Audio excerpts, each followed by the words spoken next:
Hello बच्चों, नमस्कार, राधे राधे। कैसे हैं सभी? आई होप सभी की प्रिपरेशन बिल्कुल बढ़िया चल रही है। तो बच्चों, आज जो अपन क्वेश्चंस करने वाले हैं ना, वो आपके सारे टीजीटी पीजीटी के लिए, ऑल इंडिया किसी भी स्टेट में कोई भी टीजीटी पीजीटी एग्जाम होता है उन सब के लिए एप्लीकेबल है ना। ऑलमोस्ट सभी के सिलेबस में आपको मिल जाएंगे। तो स्टार्ट करते हैं। बहुत बेहतरीन सवाल है, इनकी प्रैक्टिस हम करते हैं। इनको आप अपनी सुविधा के अनुसार स्पीड कम ज़्यादा करके आराम से सॉल्व कर लेना। लेकिन एक बात का ध्यान तुम्हें रखना है बच्चों, ये जो क्वेश्चंस का जो कलेक्शन है ना, ये एक्चुअली आपके टॉपिक को कवर करता है, पूरे टॉपिक को कवर करता है, आपको कनेक्ट करता है। जो आपने पहले कुछ पढ़ा है, जो आपके कॉन्सेप्ट्स हैं, उनसे आपको कनेक्ट करेगा। तो आपको है ना, मतलब मेरे सॉल्यूशन लिखने से पहले आपको ओरिएंटेशन समझने की हम इसके लिए क्या सोचें, और इसके आसपास जितने भी कॉन्सेप्ट है ना, उन सबको रिवाइज करना है। मतलब ओवरऑल मकसद हमारा आपका पूरा टॉपिक रिवाइज हो, आपके कॉन्सेप्ट्स रिवाइज हो, है ना। और आपको फाइनली ये डिसाइड लेने में आपको आसानी हो कि हमें किस मेथड से एग्जाम में अटेम्प्ट करना है। ठीक है। तो ऐसे नहीं यार, ये क्वेश्चन तो मेरा किया हुआ है, इसको तो चलो फटाफट फटाफट इसका आंसर तो ये है, छोड़ दो, ऐसा नहीं। उसकी भावनाओं को समझो, हो सकता है उसके सॉल्यूशन करने में आपको दो तीन कंसेप्ट और सीखने को मिले। तो लेट स्टार्ट। आपके केवीएस, ईएमआरएस, अपकमिंग, यूपी, इन सभी एग्जाम्स के लिए वेरी इंपॉर्टेंट क्वेश्चन है। ऐसे आपको डेली बेसिस पे क्वेश्चन मिलेंगे। शॉर्ट्स वीडियोस देखो बच्चों, जो शॉर्ट वीडियोस में अपने छोटे छोटे क्वेश्चन हैं, छोटी छोटी थ्योरम्स है ना, स्टेटमेंट्स हैं, वो सारे तुम्हारे एग्जाम में काम के, पता नहीं कौन सा तुम्हारे काम आ जाए एग्जाम में। ठीक है। और आई होप सब्जेक्टिव प्रिपरेशन सबकी बढ़िया चल रही है। और सब्जेक्टिव बैच में कुछ बच्चे क्या है कि सब्जेक्टिव बैच में नहीं, कुछ बच्चे की क्वेरी आती है कि सब्जेक्टिव टेस्ट सीरीज में इंक्लूड करो आप। मतलब टेस्ट लो उसके, मतलब आपको एक टेस्ट दे दिया जाएगा, आप उसमें लिखोगे। तो बच्चों उसमें है ना, वो एक्चुअली फिजिबल नहीं है, मैं आपको बताऊं, है ना। हमारा जो सब्जेक्टिव बैच चल रहा है उसमें हम क्या करते हैं, होमवर्क देते हैं आपको, डायरेक्शन देते हैं, फिर आप उसकी पीडीएफ बना के व्हाट्सएप ग्रुप में डालते हो। फिर लाइव सेशन में आपको उसमें कमियां बताई जाती है, आपको इसकी जगह ऐसे लिखना है, ऐसे लिखना है, वो करना है ना। जो भी गाइडेंस है, जो भी डायरेक्शन है, सब आपको बताई जाती है, तो वो ज़्यादा बेनिफिशियल है। ठीक है। तो मोस्ट वेलकम, सभी ज्वाइन कर सकते हैं। टेस्ट सीरीज सब ले लेना, टेस्ट बहुत इंपॉर्टेंट है। अपने सारे टेस्ट लगाने हैं आपको, यूट्यूब के सेशंस, एप्लीकेशन के सेशंस और टेस्ट, तीनों बातें जो कर लेगा वो सेलेक्ट हो जाएगा, चिंता मत करना ना। तो पहला क्वेश्चन आप सभी के सामने बच्चों पेश है, बहुत ही बढ़िया आसान सा सवाल है। ठीक है। और ये फंक्शन टॉपिक्स है बच्चों, ना। ठीक है। आपके डी ट्रिपल एस बी में भी है, यूपी में भी है, केवीएस में भी है, ईएमआरएस में भी है, सारे में है। तो क्वेश्चन को पढ़ते हैं। क्वेश्चन की लैंग्वेज या क्वेश्चन के स्टेटमेंट को देखकर आपको घबराना नहीं है। ठीक है। क्वेश्चन में जो गिवन इन्फॉर्मेशन उससे हमें बातें करनी है। सबसे पहली बात, there is a function from real to real, F X plus Y is equal to F X plus F Y. ये फंक्शन का व्यवहार है साहब, जो तुम्हारे सामने पेश है। ठीक है। F one is equal to seven given है, इसका यूज हमें करना है। Summation R is equal to one से लेकर एन तक जाना है और एफ आर की वैल्यू में निकालनी है। मुझे पता है कुछ बच्चे जो बहुत दिनों से मेरे से जुड़े हैं, वो देखते आंसर लगा देंगे इस क्वेश्चन का, पर आपको दोबारा सोल्व करना है क्वेश्चन। ठीक है। अब ध्यान से देखिए बच्चों ना। तो एक काम करते हैं सर, एफ वन की वैल्यू गिवन है, हमारा टारगेट क्या है? सर आर की वैल्यू पहले वन रखेंगे, फिर प्लस का साइन, फिर आर की वैल्यू टू रखेंगे, फिर प्लस का साइन, फिर थ्री रखने वाले हैं, एंड अप टू कहाँ तक चलेंगे बच्चों? एन तक चलेंगे अपन। ये हमारा टारगेट है, ये हमें फाइंड आउट करना है। Is that clear or not? अब ध्यान से देखिए बच्चों, यहाँ पे तुम्हें एफ वन की वैल्यू गिवन है, एफ टू हमें निकालना है, ये रहा इसका बिहेवियर। ठीक है। तो अगर आप ढंग से देख पा रहे हो तो एफ एक्स की जगह वन रख दूं मैं, और वाई की जगह वन रख दूं, तो एफ वन और एफ वन, वाई की जगह वन रख दिया, एक्स की जगह वन रख दिया, जो गिवन इंफॉर्मेशन हमारे पास है। तो एफ टू की जो वैल्यू है ना, वो कितनी आ गई हमारे पास? Twice of F one. Very clear or not? है ना। अब ये सेम पैटर्न फॉलो होगा कैसे? अगर आपको एफ थ्री निकालना है ना, तो आप क्या करो, इसी जगह पे एक्स की जगह टू रख दो, वाई की जगह वन रख दो। तो सर ये एफ टू आ गया और ये एफ वन आ गया। एफ टू की वैल्यू कितनी है? ट्वाइस ऑफ एफ वन, ये आ गया एफ वन। ठीक है। तो फाइनली हम एफ थ्री को क्या बोल सकते हैं? Thrice of F one. बोलो यस और नो। Very clear. तो अब एक पैटर्न फॉलो हो गया, कम से कम दो टर्म या तीन टर्म में आपको ये पैटर्न फॉलो करके देखना होता है, तब हम उसको मानते हैं साहब ये पैटर्न फॉलो होगा, अदरवाइज नॉट, है ना। तो ठीक है, फिर तो बहुत आसान हो गया सर। एफ वन की वैल्यू, इसको ऐसे कैसे रहने दो एक बार, तो एफ वन, इसको लिखो twice of F one, thrice of F three. ठीक है। सॉरी, f1 ऐसे 4 टाइम ऑफ f1, तो n times of f1, very clear or not?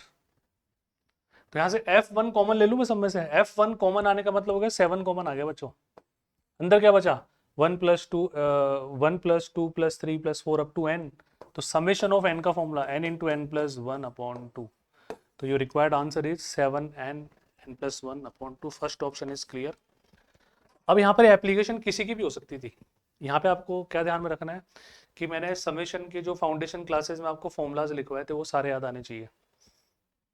साथ के साथ अगर हमने समेशन ऑफ n यूज किया है बच्चों, n into N plus 1/2 the square, n into N plus 1 2 n + 1/6 cube, n into N plus 1/2 का होल स्क्वायर, तो इससे क्या होता है वो तरोताज़ा हो जाता है। वरना कोई बात अगर हमने लंबे समय तक उसको दोबारा नहीं देखा तो फिर एग्जाम में 4 ऑप्शन जाने पहचाने लगते हैं, सिली मिस्टेक्स होने के चांसेस बढ़ जाते हैं, है ना। एप्लीकेशन किसी पर भी आ सकती है। तो पहला क्वेश्चन आई होप सभी का क्लियर है। ठीक है, जब आप रिकॉर्डेड सेशन दोबारा देखें तो क्वेश्चन आते ही वीडियो पॉज किया करो, उसको खुद से अटेम्प्ट किया करो, फिर प्ले करके सॉल्यूशन देखा करो। ये प्रोसेस फॉलो किया करो, है ना। ये अगर आप सही नीयत से करेंगे, जो बोल रहा हूँ वैसा ही करेंगे, तो ये क्लासेस ऑफलाइन से बेहतर क्लासेस हैं, है ना। अगर आप ठीक है जैसे गाना सुन रहे हैं वैसे सुन रहे हैं तो फिर कोई कुछ नहीं कर सकता। Period of sine to the power 4x plus cos to the power 4x, ऐसा एक क्वेश्चन मैंने लास्ट क्लास में भी शायद तुम्हारे को करवाया था, और मैंने बोला था इस तरह के क्वेश्चन में आपको किसी कॉन्सेप्ट की नीड नहीं है, आप ऑप्शन से सॉल्व कर सकते हैं ऐसे क्वेश्चंस को बहुत आराम से, है ना। कि सबसे पहले देखो लीस्ट वैल्यू देखनी है, लीस्ट वैल्यू से देखना है कि t + x, पीरियड हमने t ले लिया, तो समथिंग + x करो, अगर वापस सेम डेट आ जाता है तो वही हमारा पीरियड होगा। जब यहाँ पे लीस्ट π/2 है तो मैं साइन x की जगह π/2 + x कर दूं, होल पावर कितनी है 4 है। वैसे पेन चलाने की जरूरत है ही नहीं, दिख गया तुम्हारे को, सेम आ जाएगा। अब अगर सोल्व करने पर वापस ही आ जाता है तो इसका आवर्तनांक यही होगा π/2, है ना।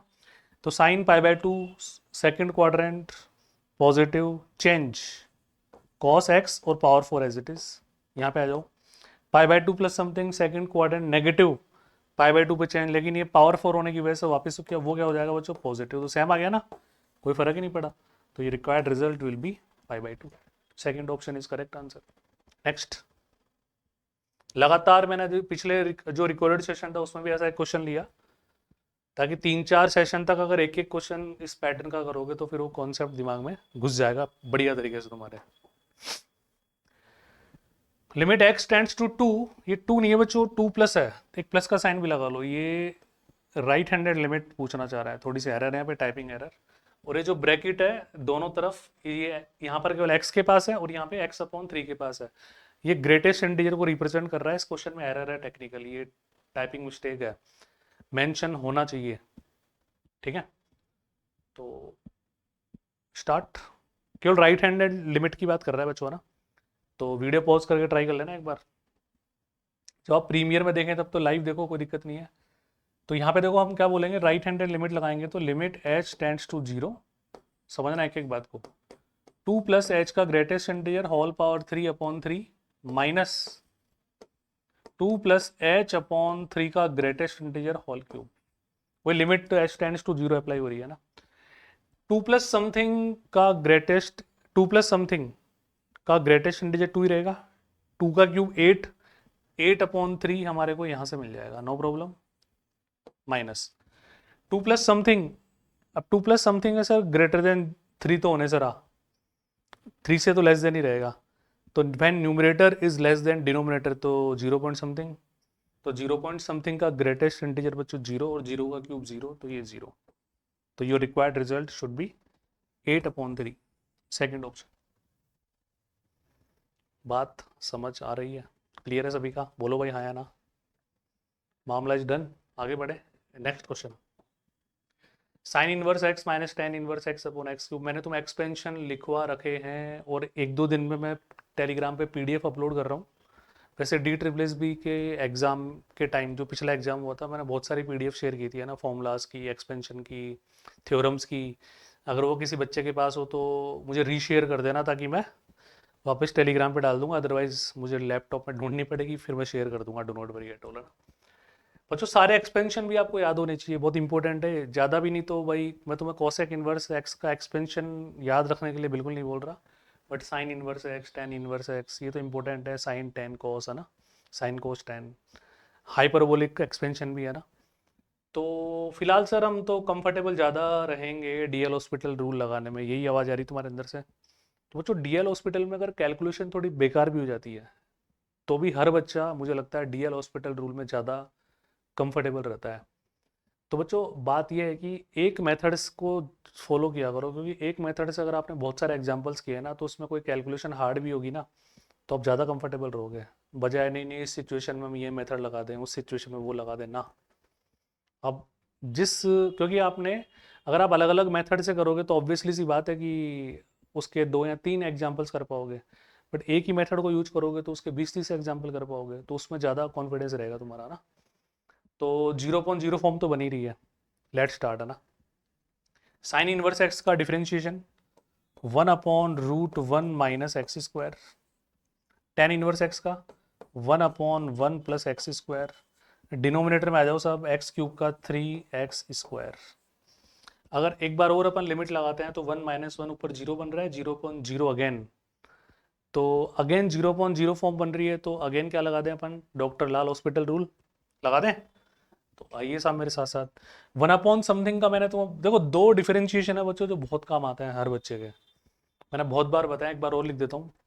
इस क्वेश्चन से कोई इस बात से कोई लेना देना नहीं है, अलग बता रहा हूँ। 1/x का डिफरेंशिएशन -1/x², कोई भी निकाल सकता है, कोई बहुत बड़ी बात नहीं है, x की पावर -1 करके तुम सॉल्व कर लोगे। फिर x का भी करना पड़ेगा, जो भी x होगा, लेकिन ये तुम्हें मुंह जुबानी याद रहना चाहिए बच्चों ना, ठीक है, वर्बली तुम्हें ये दिमाग में रहना चाहिए, कई बार स्टेप्स में अप्लाई करने में बहुत बढ़िया काम आता है। और एक √x का डिफरेंशिएशन बच्चों कितना होता है, 1/2√x। फिर x का भी करना है अकॉर्डिंग टू चेन रूल। अब यहाँ पे आ जाओ, पहले 1/x का करो, -1/x², तो सर रूट गायब हमने कर दिया, बहुत आराम आराम से करो। अब इस √x का भी करना पड़ेगा, √x का 1/2√x, ये लो जी। फिर 1 - x² करना पड़ेगा सर, माइनस का 2x, माइनस माइनस प्लस, और ये 2x यहाँ पे लगा दिया हमने। क्लियर, आगे बढ़ो साहब। 1/समथिंग सर, -1/x², तो माइनस माइनस क्या हो जाएगा, प्लस, -1/x², तो 1 + x² का होल स्क्वायर।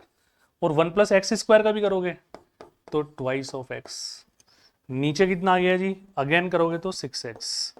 अब मुझे लगता है ना इसके बाद तुम अगेन डिफरेंशिएशन की आवश्यकता है, क्योंकि ऊपर से एक x कैंसिल हो जाएगा, तो डिनोमिनेटर में तो नॉन जीरो नंबर आ गया, देन आप लिमिट रख दो, आपका आंसर आ गया finally. Very clear or not, आइए देखते हैं। तो ऊपर से 2x कॉमन ले लो, ले लिया कॉमन तुमने, तो 1 ये आ गया 1 - x² की पावर 3/2 × 2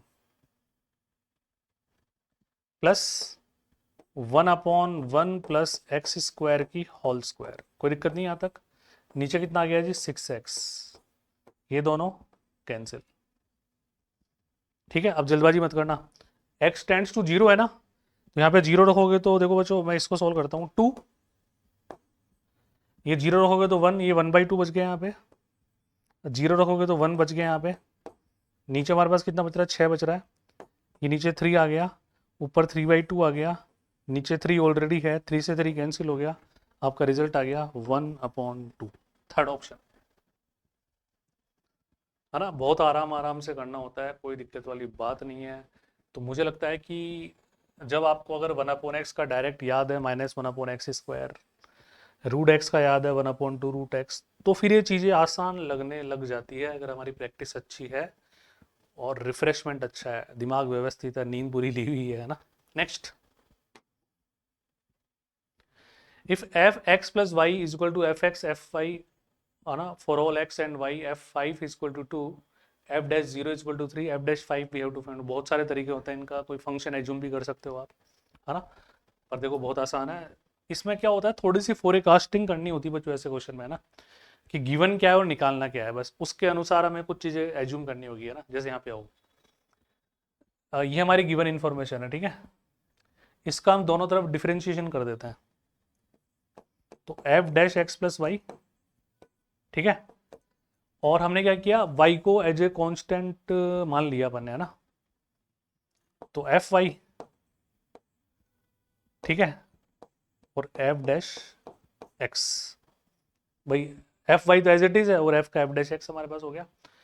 अब वो तुम एक्स को जीरो कर दो बच्चों, एक्स की वैल्यू अगर अपन जीरो पुट करते हैं ना तो कुछ सिस्टम हमारे पास बैठ जाएगा। एक्स की वैल्यू जीरो पुट करते ही एफ डैश वाई, ठीक है, और F Y F dash zero. तो अब y की वैल्यू हमें क्या चाहिए अकॉर्डिंग टू क्वेश्चन 5 चाहिए हमारे को। तो F dash five, F dash zero की वैल्यू 3 गिवन हमारे पास ऑलरेडी। वेरी क्लियर, बोलो जी हाँ या ना। एफ डैश फाइव रिक्वायरमेंट है, तो एफ फाइव की वैल्यू गिवन है 2 into 3, your required result will B 6। Question खत्म, इतनी सी बात है, कुछ ही नहीं किया हमने, बस एक बार डिफरेंशिएशन कर दिया, y को जीरो पुट करते जो भी गिवन इन्फॉर्मेशन थी वो हमारे पास आ गई, कहानी खत्म। Next, slope of tangent to the curve, है ना, is maximum when x is equal to, according to your syllabus सारे क्वेश्चन है और थोड़ा सा अलग अलग टॉपिक के ले लिए ताकि दिमाग स्विच हो पाए। रैंडम क्वेश्चन की प्रैक्टिस से ही आपको पता लगता है कि तैयारी कैसी है।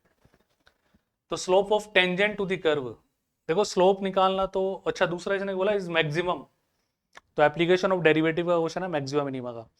मैक्सिमम मिनिमा सुनते ही अपने अंदर से आवाज आती है कि हाँ हमें पता है कि एक बार डिफरेंशिएशन करेंगे, जीरो के बराबर करेंगे, वैल्यू निकालेंगे, फिर अगेन डेरिवेटिव करेंगे, उस वैल्यू को वहाँ रखेंगे, पॉजिटिव आ रहा है तो उस वैल्यू पर मिनिमम है, नेगेटिव आ रहा है तो मैक्सिमम है, इतना में आता है ना, सेकंड डेरिवेटिव टेस्ट इसको हम बोलते हैं ना।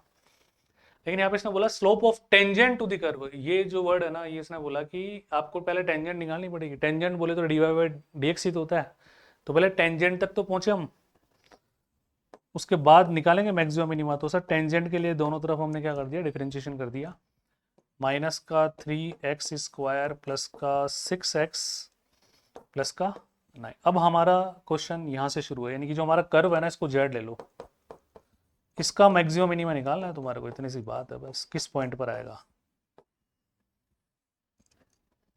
मैक्सिमम वैल्यू, किस पॉइंट पर आएगी इसकी। अब देखो बात है कि एवरेज बच्चा क्या करेगा, इसको डिफरेंशिएट करेगा, जीरो के बराबर करेगा, वैल्यू आएगी, फिर उसको एक और बार डिफरेंशिएट करेगा, उस वैल्यू को रखेगा, देखेगा नेगेटिव आ रहा है पॉजिटिव आ रहा है क्या आ रहा है सिस्टम, फिर वो आंसर बता पाएगा। लेकिन हमने क्वाड्रेटिक एक्सप्रेशंस का मैक्सिमम मिनिमा निकालना सीख रखा है बच्चों, मैंने बता रखा है ना तुम्हारे को, याद है कि नहीं बताओ, है ना, कि किस अगर ए की वैल्यू नेगेटिव है तो मैक्सिमम वैल्यू आएगी, और पॉजिटिव है तो मिनिमम वैल्यू आएगी। तो ये तो श्योर है सर मैक्सिमम वैल्यू आएगी इसकी। वैल्यू क्या आएगी ऐसा क्वेश्चन की डिमांड नहीं है, किस पॉइंट पर आएगी ये क्वेश्चन की डिमांड है। तो मैंने पढ़ाया तुम्हारे को, A X square plus B X plus C दुनिया का ऐसा क्वाड्रेटिक एक्सप्रेशन है, ए पॉजिटिव होगा तो मिनिमम वैल्यू देगा, ए नेगेटिव होगा तो मैक्सिमम वैल्यू देगा, और वैल्यू क्या देगा जी, 4ac minus B square upon 4a, किस पॉइंट पर, माइनस बी अपॉन 2a पर, when X is equal to minus B upon 2a पर।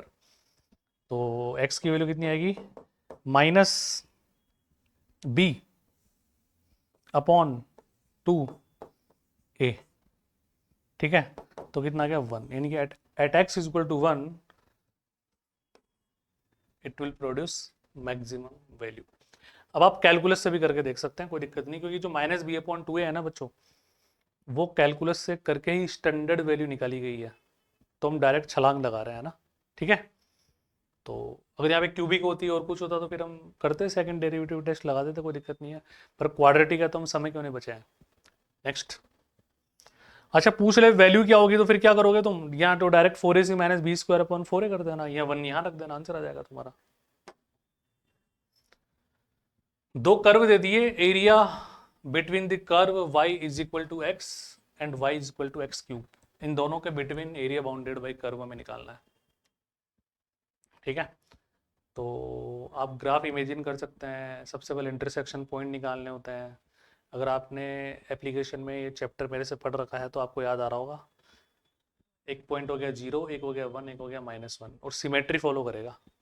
तो 0 to 1 पे जो कर्व ऊपर है उसमें से नीचे वाला कर्व माइनस कर देंगे, यानी कि x माइनस एक्स क्यूब का इंटीग्रेशन लिमिट फ्रॉम 0 to 1 उसका दुगुना, ये आपका फाइनल आंसर है, जैसे की बात।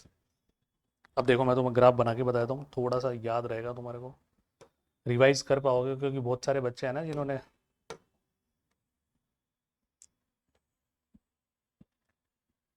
बैच नहीं ले रखा होगा उनके लिए सही हो जाएगा। देखो भाई एक्स क्यूब, थोड़ा ग्राफ संभाल लेना भैया ना, और ये y is equal to X, कुछ ऐसा बन जाएगा बच्चों। ठीक है, ये सिमेट्री फॉलो करेगा। दोनों को इक्वेट कर दो, X cube is equal to X, intersection point तो निकालने पड़ेंगे ना।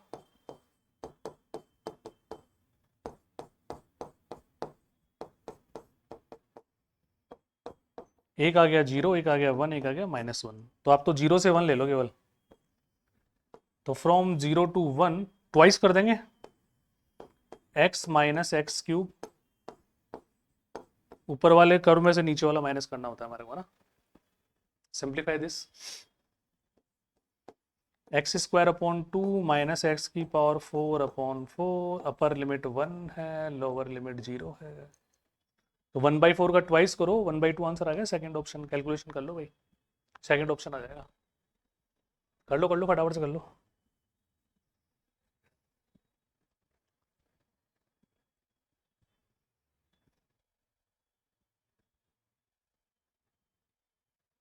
पड़ गई है पार।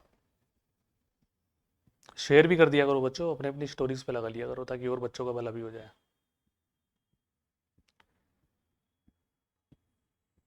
Everybody noted. नेक्स्ट, ये तीन आपको पोजीशन वेक्टर्स दे दिए बच्चों ने, स्थिति सदिश, एक ट्रायंगल के वर्टेक्स है ना, इसका एरिया निकालना है।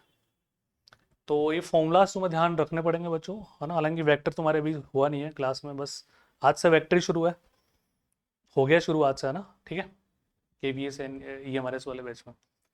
तो इसको हम ए ले लेते हैं, इसको बी ले लेते हैं और इसको सी ले लेते हैं। यदि किसी ट्रायंगल के तीन पोजीशन वेक्टर्स हैं, वर्टेक्स हैं, तो एरिया का फॉर्मूला क्या होता है बच्चों, हाफ AB क्रॉस AC का मॉड्यूलस मैग्नीट्यूड, बस खत्म बात। ठीक है, ये फॉर्मूला होता है, ध्यान रखना है। AB कैसे निकालोगे बताओ, position vector of B minus A, है ना। तो B में से एक हटाओ, 2i माइनस आई करो, आई बचा, J माइनस जे करोगे तो प्लस का 2j आ गया, माइनस के माइनस 2k करोगे तो माइनस का 3k आ गया। देख लेना कोई कैलकुलेशन मिस्टेक ना हो बच्चों ना। ठीक है, क्या किया मैंने, 2i माइनस आई बचा, j माइनस करोगे तो प्लस का 2j, माइनस के माइनस 2k माइनस का 3k। अब क्या निकालना है, AC, ये रहा C। तो 3i माइनस आई करोगे तो बच्चों, 3i माइनस आई करोगे तो 2i, माइनस जे प्लस जे 0j, 2k minus 2k 0k, बस। ये क्रॉस प्रोडक्ट निकालना आता है तुम्हारे को, हाफ को बाद में देख लेंगे अपन। ये आई जे के, ऊपर वाली लाइन 1 2 -3, नीचे 2 0 0, ये निकाल लेते हैं। इसको हाफ से मैग्नीट्यूड निकाल के हाफ से मल्टीप्लाई कर देंगे। आई के रेस्पेक्ट में बच्चों 0 - 0, खेल खत्म।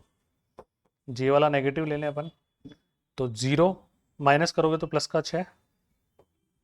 ठीक है, अब के की बारी, 0 -4, माइनस का 4, तो कितना आ गया, माइनस का 6j माइनस का 4k, यही है ना। इसका मैग्नीट्यूड निकालोगे, 6 का स्क्वायर प्लस 4 का स्क्वायर, तो 36 प्लस 16 52, √52/2 करोगे तो 13 × 4 तो 2√13/2, required result will B √13। D option will B correct answer, है ना, स्क्वायर यूनिट जो भी आ रहा होगा। तो बिल्कुल बेसिक है, बस ये फॉर्मूला ध्यान होना चाहिए तुम्हारे को। ठीक है, पढ़े थोड़ा आगे। If alpha beta gamma are unequal real numbers, यानी कि डिफरेंट रियल नंबर्स हैं, डिस्टिंक्ट रियल नंबर्स हैं, then 3 points with position vectors. ठीक है, 3 पॉइंट दे दिए, इनके पोजीशन वेक्टर भी गिवन है। अब यहाँ पे पंगा हो गया बच्चों, यहाँ पे एरिया नहीं पूछा इसने। इसने बोला ऑप्शंस को देख के हमें बात करनी पड़ेगी। Collinear, equilateral triangle, isosceles triangle, right angle triangle. तो सर पहले तो डिस्टेंस निकाले हैं तो अपन, उसके बाद क्योंकि ज़्यादा ऑप्शन तो BCD तो डिस्टेंस पर ही डिपेंडेंट है। अब कुछ नहीं करना तुम्हारे को, तुम एक बात समझो यहाँ पे ना। डिस्टेंस आप वर्बली फाइंड आउट कर सकते हो। कैसे? सोचो आप थोड़ी देर के लिए ना। A B C, A B निकालना एक बार। बीटा माइनस अल्फा का whole square, gamma minus beta का whole square, alpha minus gamma का होल स्क्वायर। बी सी निकालना, gamma minus beta, alpha minus gamma, beta minus alpha. A C निकालना, तो सारे आ रहे हैं। बात समझ रहे हो? और स्क्वायर करने पर कोई फर्क ही नहीं पड़ेगा भाई। अल्फा माइनस बीटा भी आ रहा है, बीटा माइनस गामा भी आ रहा है, गामा माइनस अल्फा भी आ रहा है, साइक्लिक ऑर्डर फॉलो हो रहा है। तो what ever distance will be same, जो भी डिस्टेंस आएगी सेम आएगी हमारे पास। बात समझ गए मेरी? तो हम बोल देंगे इक्विलेटरल ट्रायंगल। अब मैंने ये वर्बली आपको बाई ऑब्जर्वेशन समझा दिया, आपको पेन चला के इसको फाइनल करना है, ठीक है? फिर line makes alpha beta gamma with with coordinate axes, then ठीक है। तो बच्चों अल्फा बीटा गामा अगर कोऑर्डिनेट एक्सेस से एंगल बन रहा है तो बताओ। ध्यान है कि नहीं? वेक्टर से हमने पढ़ा था, एल एम एन।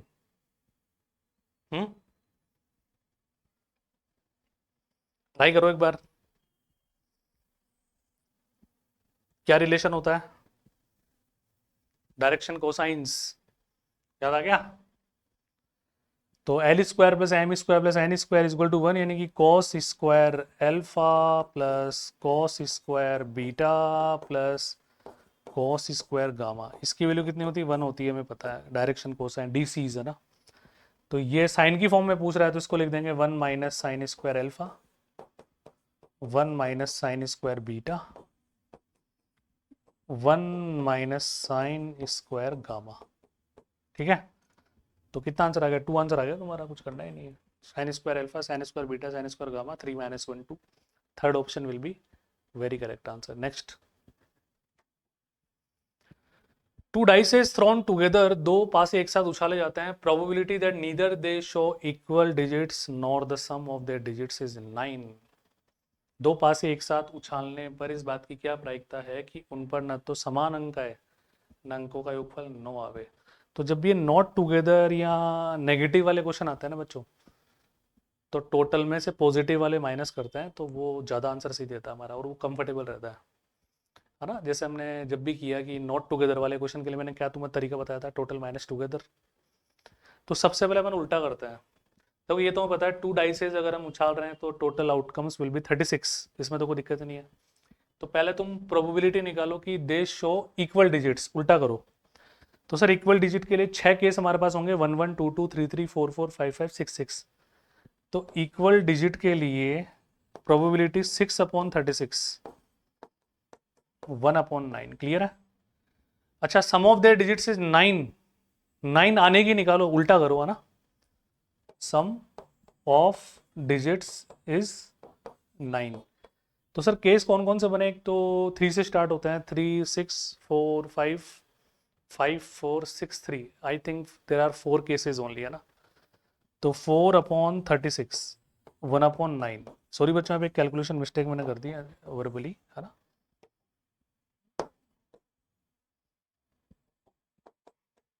1/6 है ना। ये इक्वल डिजिट आने की तो ये वाली प्रोबेबिलिटी है, और सम ऑफ डिजिट्स 9 की ये वाली है। और उसने बोला ना तो ये है ना ये है, तो सर टोटल में से दोनों को माइनस कर दो ना, हमारा आंसर आ गया। तो 1 minus 1/6 plus 1/9, do calculation what ever. कितना आ गया? 18, 3 प्लस 2, 1 माइनस 5/18, 18 में से 5 गया 13, 13/18। Second option is correct answer. जजिएगा तुम्हारी बात, बोलो भाई। Done done done done.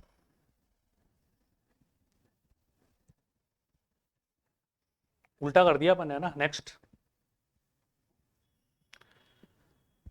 बहुत ही अच्छा कॉन्सेप्ट है बच्चों ये हमारा KVS PGT मैथ्स के लिए तो बहुत ही, ये मानो कि बढ़िया क्वेश्चन है ना। और ये समझना, ये जो हिंदी आ रही है ना, इसमें कुछ मात्राओं की मिस्टेक है, इग्नोर, है ना।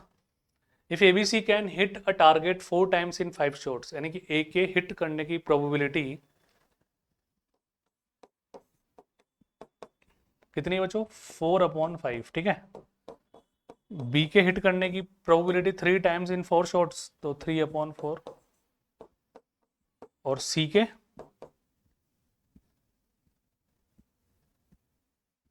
2/3। आगे बढ़ते हैं। Then the probability that exactly 2 of them will hit the target. Exactly ना एटलीस्ट बोला ना एटमोस्ट बोला ना, कि एग्जैक्ट 2 जने टारगेट हिट करें, तो सर 3 केस बनेंगे। क्या पता पहले ए और बी टारगेट हिट कर दे, सी नहीं करे, एक केस बन गया। और एक बार ए और सी टारगेट हिट कर दे, बी ना करे। एक बार बी और सी टारगेट को हिट कर दे, ए टारगेट हिट ना करे। 3 केस बनेंगे टोटल, बोलो हाँ या ना। तो पहले इनकी नेगेटिव भी निकाल लो। नॉट हिट है ना, तो 1 माइनस 4/5 1/5। बी के हिट नहीं करने की प्रोबेबिलिटी 1 माइनस 3/4 1/4। सी के नेगेटिव की निकाल लो, 1 minus 2/3 1/3।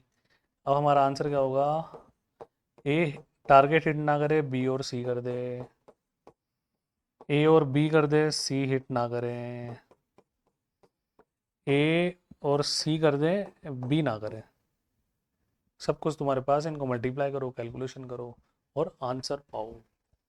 This is homework. Comment section में कमेंट करना है इसका आंसर। समझ आएगा तुम्हारे बात समझ आनी चाहिए बस।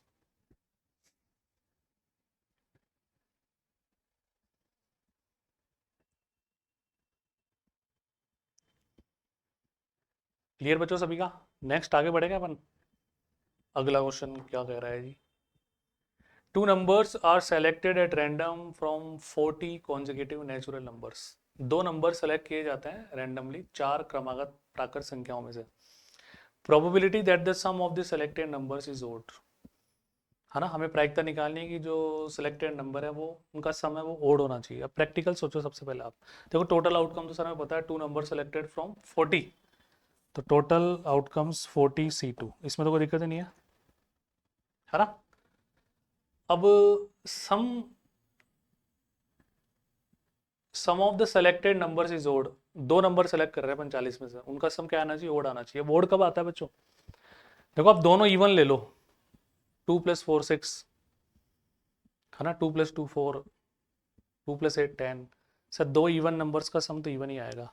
2 ओड नंबर्स का सम 1 + 3 4, 3 + 5 8। 2 ओड नंबर्स का सम भी सर इवन ही आएगा। तो ओड कब आएगा, जब एक इवन और एक ओड होगा। ऐड करके देख लो। तो 40 क्रमागत हैं, तो सर इसमें से 20 तो इवन होंगे और 20 ओड होंगे। तो उन 20 में से तो एक लेना है हमारे को। यस, 20 में से एक ही सेलेक्ट करना है, एंड 2 नंबर लेना है ना, दूसरे 20 में से एक लेना है, तब जाके हमारे पास ऑड नंबर आएगा। बोलो हाँ या ना।